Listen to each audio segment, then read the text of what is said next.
No sapņa par mājokli līdz atslēgām durvīs. Viss par un ap mājokļu iegādi, būvniecību un remontu. Sveiciens visiem mājokļu sarunu podkāstu klausītājiem. Šodien mūsu sarunas temats būs tāds ļoti bancisks un termins varētu būt tāda pārkreditēšanās. Un šis termins laikam ir tiešām kļūst par tādu šī gada, man liekas, kad vārdu vai vārdu. Tikko bija tas apskats par vārdiem un nevārdiem, bet šis, man liekas, viens no tiem vārdiem, kas ir kļūst par tādu trendu.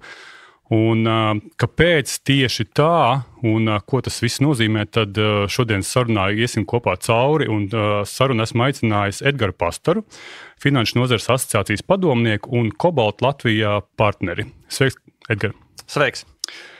Edgar, droši vien iesākumam, lai mēs vispār saprastu, kas tā pārkreditēšanās tāda ir un kāpēc mēs par viņu šobrīd runājam. Un tieši šobrīd tas ir tiešām, man liekas, ka starp cilvēkiem ļoti, ļoti populārs vārds. Varbūt tu vari nedaudz ieskicēt, kāda ir bijusi tā vajadzība uzsākt šīs sarunas par pārkreditēšanos un kas ir mainījies? Jā, pārkreditēšanās noteikti nav veids, pārkreditēšanās ir veids, lai persona mainītu savu finansētāju, bet tas noteikti nav uzskatāms par kā laulības pārkāpumu vai nešķirama laulība ar esošo finansētāju. Tad tas ir ērts veids, kā uz citiem noteikumiem pāriet pie cita kredīta devēja. Bankas vai nebankas. Jāteic, ka pārkreditēšanās varbūt par viņu daudz runā šogad un pagājuši gadu, bet patiesībā jau banku jomā par to tēmu ir zināms diezgan sen. Nav nekas jauns, no vienas puses liekas. Tieši tā, jo liekas pirmā, bet kāpēc par to vispār sāka vairāk runāt, jo ir svarīgi, ka šis process ir ērts gan bankām, gan klientiem, un nav jāgatavo pārāk daudz dokumentu un nav pārāk daudz jāmaksā par šo, nav jāgaida pārāk ilgi. Pārkreditēšanās šim procesam ir vairāki veidi, un tas klientiem būtu jāņem vērā vispārīgi. Šobrīd neejot detaļās, proti, ka ir tāda, kur tu vienkārši pārēji ar to, kas tev ir, kā teica vācieši, kādreiz, kas stāv un kas guļ. Tu aizēji ar to procesu pie jaunās bankas, ar to atlikušo kredītu summu, dabū jaunu kredītu, tā pašā apmērā, vai arī ir kaut kas sarežģītāks. Piemēram, es gribu pirkt dzīvokli kredītā Svetbankā, piemēram, ņemošot kredītu, bet manam noskatītā dzīvokļa pārdevējam viņš ir ieķīlāts, piemēram, Luminor bankā. Tad arī, lai šis process būtu ērtāks un vienkāršāks. Un šie ir dažādi veidi, arī klientiem jāpievērš uzmanība, ko tieši viņiem vajag, un arī process katrai reizē būs citādāks. Bet galvenais ir mērķis, lai banku var mainīt ātrāk un nevienam nebūtu jānodarbojas ar liekiem papīriem, ar kuriem var nedodarboties. Jā, bet kā tu domā, kāpēc tieši šobrīd? Kāpēc tieši šogad, tas, kā tu minēji pagājušā gada nogali, un tieši šogad tas ir kļuvis aktuāls? Ja pēc būtības tas nav nekas jauns, tas process ir pastāvējis jau gadiem, bet šobrīd mēs ar to vien vairāk dzirdam.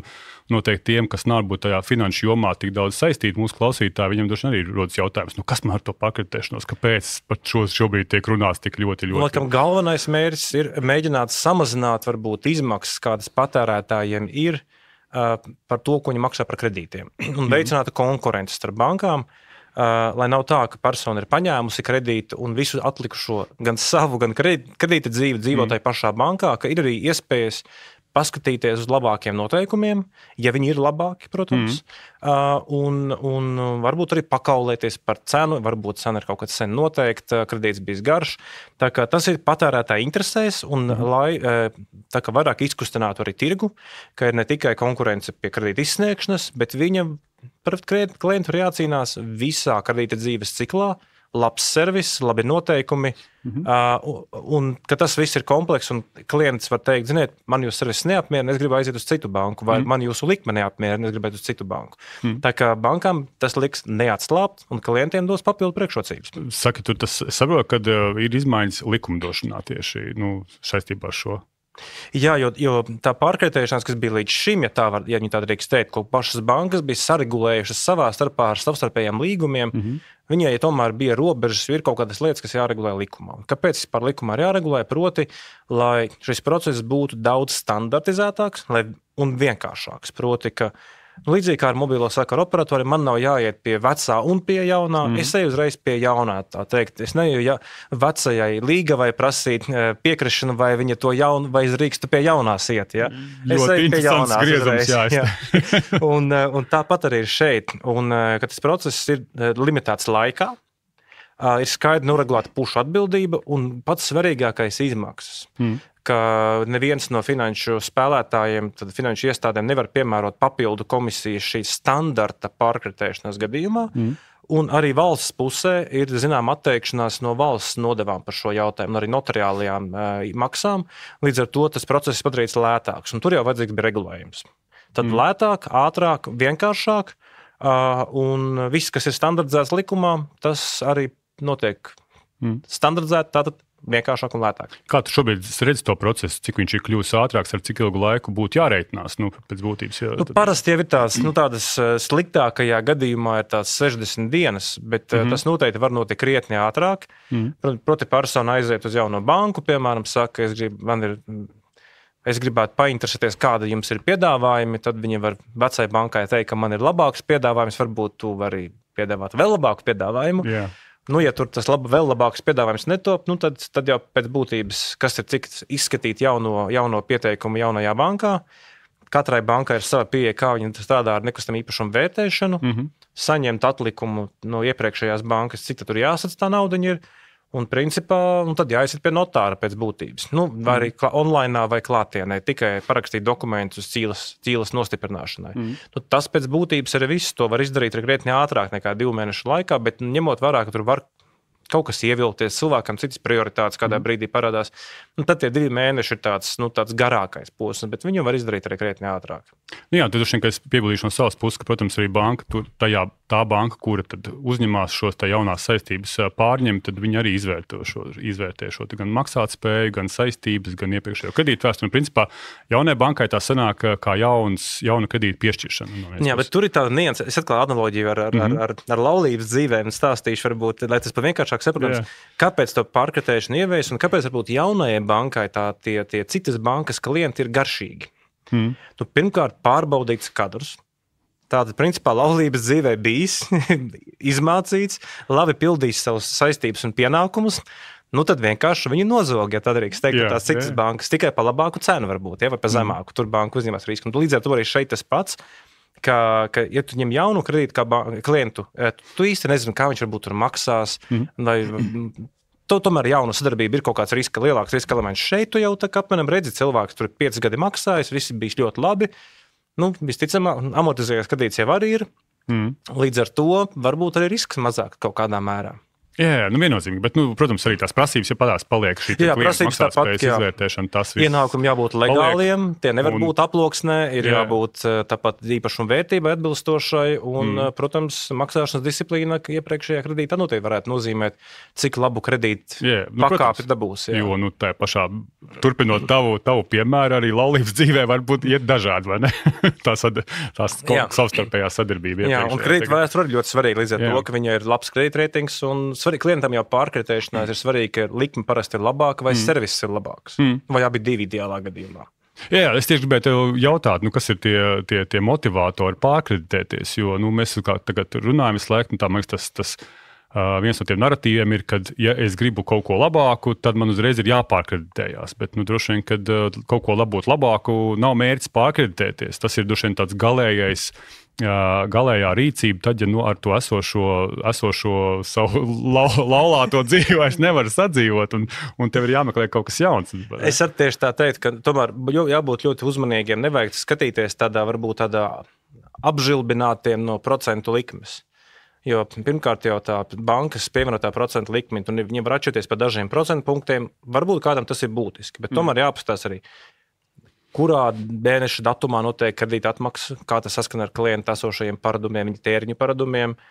Tas varbūt kādas ir speciālas atlaides līgumā paredzēts, piemēram, ka tā likme būs mazāka, ja personai būs konta apgrozījums alga vai kāds tāds šajā specifiskajā bankā, varbūt šī atlaide tiek zaudēta pēkšņi tādā veidā.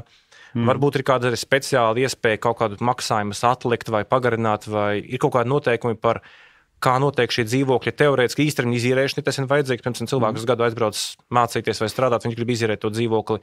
Vienai bankai ir būt vienāda pieeja, citai cita.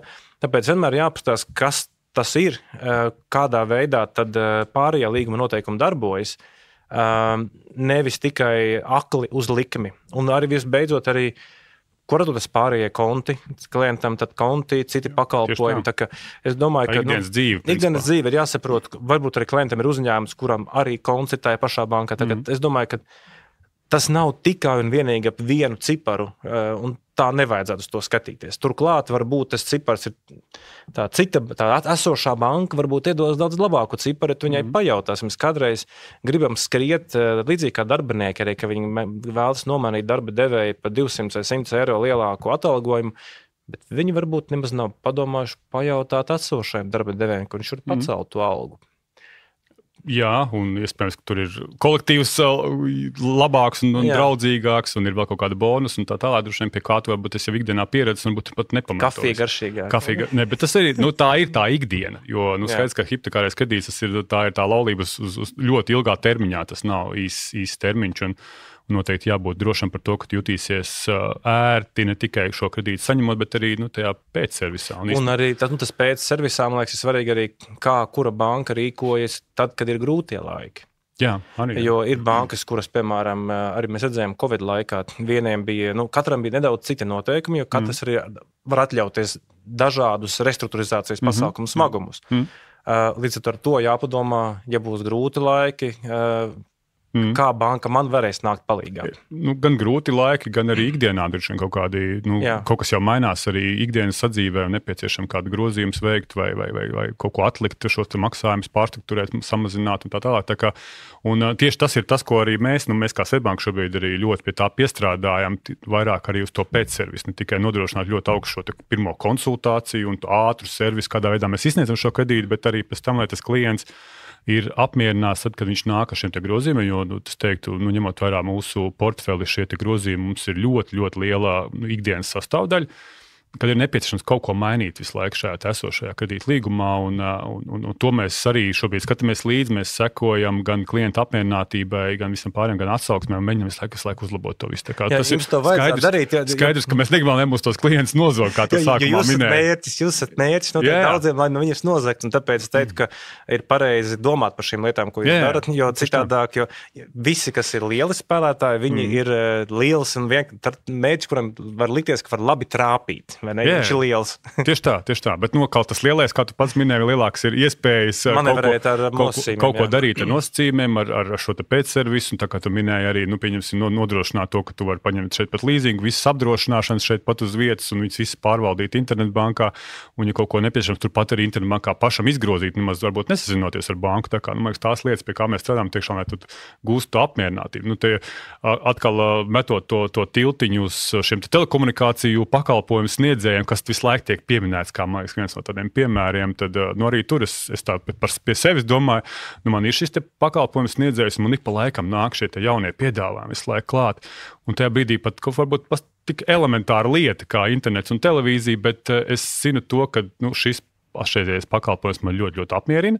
Un viss, kas jaunais, ja viņš pat varbūt ir par kādu eiro lētāks, es nezinu, kas pēc tam nāks pār tam visam. Iespējams, ka līgumā, kā tu saki, ir kaut kāds iespējas vienpusēji grozīt šos maksu vai kaut kāds atcelt kanāls un tā, kas ir varbūt banāls skan, bet tāpat laikā... Tai zvaigznītē vienmēr jāpievērš uzmanību. Jā, kurām nosacījumam, kas ir piedāvājumā. Tā kā drusku baidies tomēr, tā viss. Bet labi, tas, protams, ir katram savs, un tā kā tu minēji, droši vien, kad likme nav vienīgais veids, uz ko būtu jāskatās viss kopumā, šis servis kā tāds. Bet, protams, ja mēs statistiski raugamies nozarē kopumā, tad, protams, ir dominē tāda pieeja, ka klients tomēr ir diezgan stipri turas pie tās savas bankas. Un tur varbūt no tāda politikas viedokļa varbūt ir labi pašķaidīt to, teikt, ka tādā iemest visus tādā sacensībā savstarpēji, kas ir no tādā putna lidojuma raugoties pareizāk. Jo, patērētājs no tā pat tikai varbūt ir ieguvējis. Tā kā viennozīmīgi skaidrs. Bet līdz ar to es saprotu, ka pēc būtības tad primārais nav uzreiz skriet pie citas bankas un prasīt, bet noteikti ir saruna ar savu esošo kredītāju. Tas nenozīmē, ka patērētājiem ir pienākums iet pie esošā kredītdevēja, jo pats process likumā ir veidots tā, ka iepriekšējais kredītdevējs varēs sazināties ar šo pašu klientu un teikt, hei, es zinu, mums jaunais padeva ziņu, ka mēs sākam pārkreditēšanas procesu, bet man saskaņā ar likumu ir iespēja tev piedāvāt pretpiedāvājumu. Un varbūt tu viņu varētu apsvērt un izskatīt. Un, nevajag varbūt brīnīties, kāpēc vecā banka pēkšņi uzzinājusi un zvana. Tas ir pilnīgi normāli. Un arī mobilo sakaru operatoriem tur bija līdzīgi. Tu maini operatoru zvanu iepriekšējais. Varbūt tomēr mēs piedāvāt varam kaut ko ļoti foršu tev. Un tu tieši specifiski tev to piedāvājam. Un tas arī daļai līdz mainīt domas. Jā, saki, vai šis pasākums ir bezmaksas, vai tur ir arī kaut kādas tomēr, komisijas, ar kuriem jārēķinās, ja tu tomēr vēlies mainīt šo te banku? Tomēr nav tā, ka tas ir pilnībā bezmaksas. Kā teicim, tā saucamās pašas tās procedurālās komisijas ir krietni noņemtas, ja tā var teikt. Bet, protams, jaunajā bankā varbūt jāmaksā par kredītu pieteikumu izskatīšanu. Līdz 1%, palūdzot sadalīt šo komisijas maksu, piemēram, 3 daļās. Tāpat arī jārēķinās, ka pie notāra būs kāda nauda jāmaksā. Kas nav gan ievērojama summa, bet ļoti atkarīgi arī no par kādu dzīvokli vai mājokli mēs runājam. Kāds atlikums, jā, un zemes grāmatā nebūtu jābūt nekādām tādām būtiskām nodevām, izņemot, ja tā summa tiek pārkreditēšana ietvaros, klients paņem papildu summu. Tie gadījumi nav bieži, ka viņš, piemēram, vēlas pārkreditēt esošo kredītu un vienlaikus paņem papildu summu, piemēram, remontam. Tad gan jārēķinās, ka zemes grāmatā būs tas 0,1% jāsamaksā un tas papildus summas. Bet tas nav pamat dizainētais elements, kā pārkreditēšanai būtu jānotiek. Bet tādos izņēmuma gadījumos. Un vai tu vari ieteikt, kā šim te cilvēkam saprast, vai ir vērts uzsākt šīs sarunas ar banku, vai ir vērts pārkreditēties, kā novērtēt to situāciju? Un skaidrs, ka viens noteikti ir vienkāršākais, tu aiziet pie kaimiņa, pie sava drauga, aprunājies virtuvē, pie kafijas par to, ka, hei, kāda tev ir nosacījuma, kāda tev ir likme, un droši vien, bet es teiktu, ka nevienmēr tas ir rādītājs. Jo, tomēr tās situācijas atšķirās, kā tu saki, nodrošinājumi atšķirās, jo no nodrošinājuma arī ļoti daudz, kas atkarīgs ir šī likme, atšķirās maksātspēja, iespējams šī kredīta vēsture pašam klientam. Tā kā, tur ir vairāk aspektu, kāpēc tur var būt atšķirības, bet kaut kādā diapazonā droši vien, ka tu vari novērtēt. Bet kas būtu tas pareizākais, kā to darīt? Ar kaimiņiem uzmanīgi, viņi var būt gan labvēlīgi, gan arī skaudži. Tāpēc nebūtu labākais padomdevējs. Es domāju, ka jāsāk ir ar, pirmkārt, jāsaprot, vai klients kopumā ir apmierināts ar servisu. Man liekas, jāsāk ar to, vai principā šai bankā jūtos labi, un man šai bankai esmu svarīgs klients. Pēc tam skatīties, labi, procentu likme, vai viņi ir tā kā principiāli atšķirīga no tirgus. Kaut lai var paskatīties, vai tā pati banka kādus jaunos aizdevumus izsniedz, kas ir viņa piedāvājums. Protams, likme ir viens no rādītājiem, bet galvenais tad ir, vai esmu apmierināts kopumā, tad ir likme, un tad, kad liekas, hei, jaunā banka tomēr man piedāvāt, labāku likmi. Teorētiski, nevis tur 2,5 pievienoto likumu, bet, piemēram, tur 1,6 vai 1,8. Ja? Tad tajā gadījumā es skatītos pārējās nianses. Kas ir tie noteikumi, kas tajā zvaigznītē ir iekšā? Un tad teikt, hei, kur ir vecās bankas noteikumi, datumā, ja tur tajā, man ir šādas priekšrocības, tur kaut kādas, un tur jaunai bankai. Un tad viņus salīdzinot, teiktu, vai tā likuma patiešām man šo pārējos servisus vai papildu noteikumus atsver. Tā izmaiņa, un arī noteikti paskatīties, vai pajautāt, vai vecā banka man nevarētu piedāvāt tomēr kaut cik mazāku likmi, jo man varbūt patīk tie servisu noteikumi. Un es domāju, ka arī, beidzot arī parēķināt, varbūt, ka ir iespējams arī, ka tas kredīts kļūst garāks jaunai bankai pārkreditēties. Man bija paņemts tur 15 gadiem, šeit ir gribējuši 22, tādā veidā paskatoties, kā man koriģējās maksājums. Tā kā tur principā ir jārēķina un jāpiedomā pie papildu noteikumiem. Tad paņemam kalkulatoru, rēķinam, salīdzinam, bet es teiktu, vajag pārunāt to gan ar veco, gan ar jauno banku. Neaizmirstam parunāt ar veco, jo varbūt neko nemainot labākajās praksē, kā ir šobrīd, dabūs kaut ko klāt. Tas ir mazāku likmi. Jā, viennozīmīgi, droši vien, ka tur tiešām, kā saka, ir jāparēķina, jo tas ieguvums kā tāds jau ir atkarīgs arī no tā, cik garš palicis ir atlikušies šis termiņš, ko tu maksā, un, protams, arī no šī atlikuma. Ja tas atlikums ir neliels un termiņš ir īss, tur jau, principā, tas ieguvums, pat ja tu būtiski samazina likmi, ir ļoti, ļoti niecīgs, bet, kā tu minēji, nav jāņem kalkulators, mēs pat esam parūpējušies, mēs esam savā mājaslapā ievietojuši šo te kalkulatoru iekšā, kur tu vari tad pamodelēt šīs situācijas un saprast, kāda ir tev esošā situācija, pastīties, kas nav mazsvarīgi par to, kā ir mainījies Eiribors. Jo viennozīmīgi, ja tev tas Eiribors ir 6 mēneši, kas ir tas populārākais, ko šobrīd arī klienti izvēlās, ja viņš tev ir bijis fiksēts pirms 6 mēnešiem, tad šobrīd pārfiksējot, saņemot šo pie nākošās fiksācijas, Eiribors jau būs būtiski mazāks, un šis kredīta maksājums jau automātiski jau nokritīsies. Jā, tā kā to arī nevajadzētu uzķerties, jo varbūt tā, ka jaunā banka var noprovocēt, teikt, mums būs mazāks mēneša maksājums, bet īstenībā vienīgais, ko viņi izdarījuši, ir to izdarījuši uz Eiribor rēķinu, un jāapstās arī to, vai mainot atmaksas garumu, vai tur nav tā, ka beigās, cik tos procentos tu samaksās. Taisnība, jā. Jo ne tikai varbūt tas, ko es maksāju šomēnes, ir jāapstās arī, vai kopējā summa no tā kaut kā samaksātā nemainās. Ir ļoti daudz nianšu, tāpēc tas nav un nedrīkst būt tikai vienu ciparu, 1,8, 2,1. Jā, tā var būt daudz zemūdens akmeņu. Jā, es pilnīgi piekrītu. Dušain ar to arī katrs bankas konsultanti tad arī principā varēs jau pastāstīt jau sīkāk un detalizētāk, kam pievērst uzmanību un kāds ir tas iegūms arī jebkurā gadījumā. Bet saki, vai, zinu, kad nereti klienti bažījās par to, ka tad, kad viņš pieķerās šim te līgumam, ka viņš kaut ko grib mainīt, tad tas uzreiz atstāja kaut kādu varbūt negatīvu nospiedumu uz viņu, viņš varbūt tiek ieliks kādos reģistros vai vēl, ka viņš kaut ko ir sagribējis mainīt savā esošā līgumā. Saku, vai šis process kaut kādā veidā arī atstāja negatīvu ietekmi, ja tu esi pārfinansējies, tad pēc tam uz tevi skatīsies ar šķībāko aci bankas, vai tam tomēr nav nekādas nozīmes? Nē, tam nebūtu jābūt nozīmei, ka tie klienti ir sliktāki, un tam nebūtu jāietekmē nākotnes aizņemšanās spējas.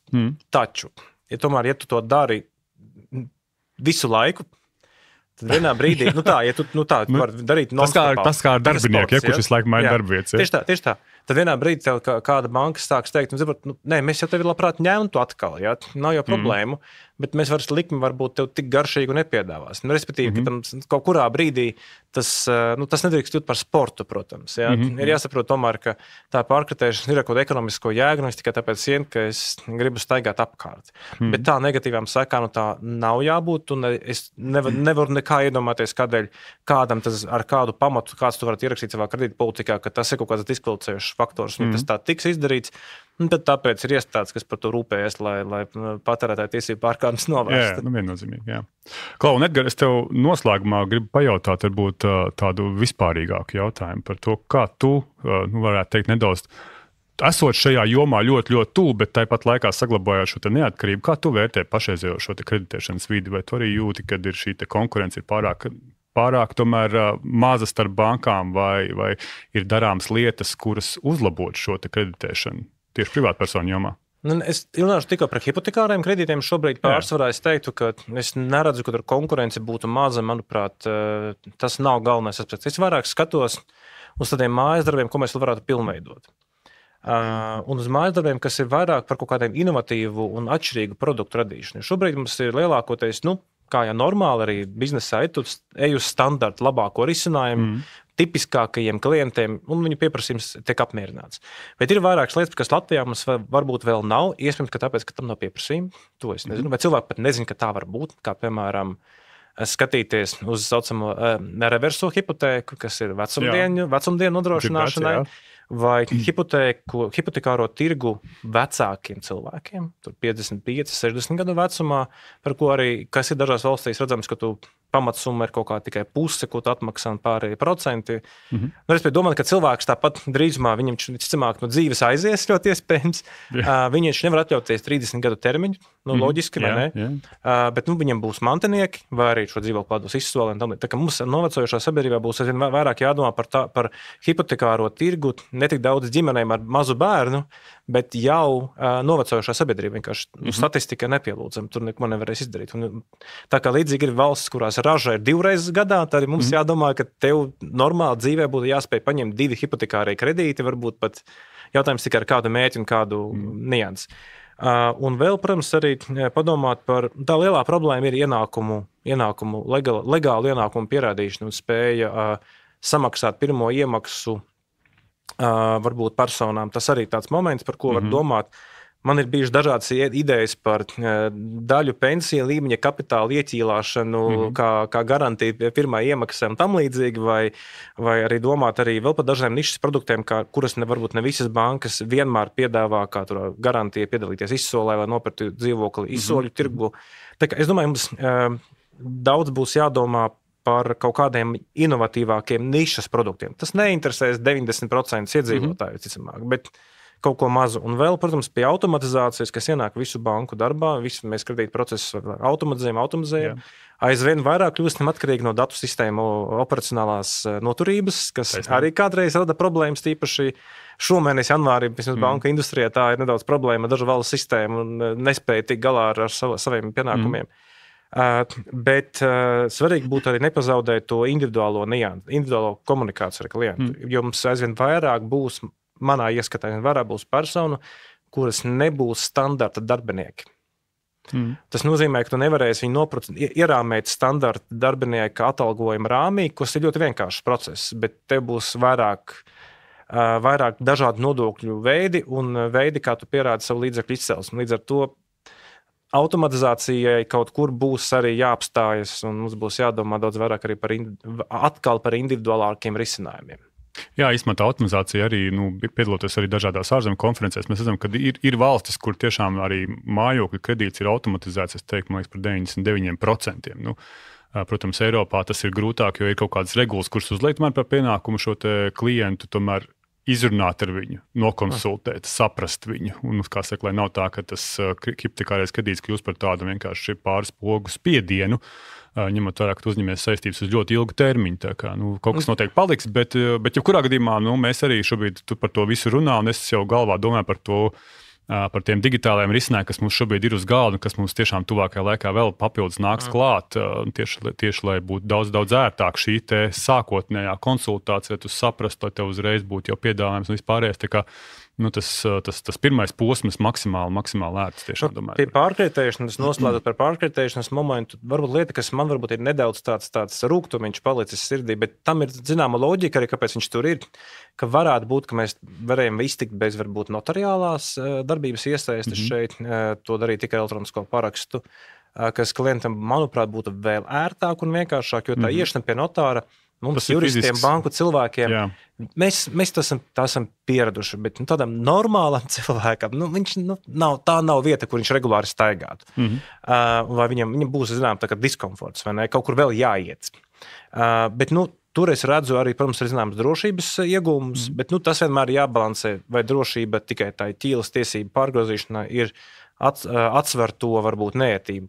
Bet tās bija arī politiskais lēmums, ka tā mēs paliekam pie standarta procesa, lai būtu augstāka drošība, bet varbūt varēja domāt arī par lielāku ātrumu. Es te pilnīgi piekrītu, mēs arī liekot šo te visu uz vienas visu šo te procesu, saprotam to, ka visu iespējams izdarīt klientam, atrodoties mājās, principā fiziski nekur neejot.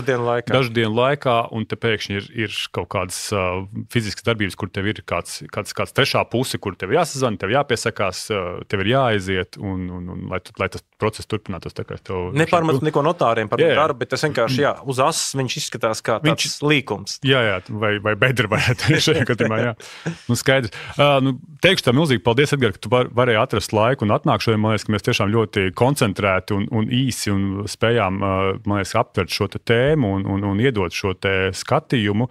Un noteikti ļaut arī daudziem aizdomāties par šo te pārkreditēšanās nepieciešamību kā tādu, bet jebkurā gadījumā es teiktu, ka mēs no savas puses mēs esam visus savus kanālus un rīkus sagatavojuši tam šiem te, visiem tiem, kas vēlās tiešām arī pārnākt uz Svetbanku, varbūt nesošajām kreditētājiem, jo tādas mēs jau janvāra laikā jau redzam, jo tiešām šī te plūsma ir daudz pieaugusi un mēs ar šiem klientiem strādājam. Tā kā laipni aicināt visi un paldies tev, Edgar, vēlreiz par šo sarunu. Jā, un ar jums, dārgie klausītāji, tiekamies kādā no nākošajām podcastu ierakstiem. Visu labu!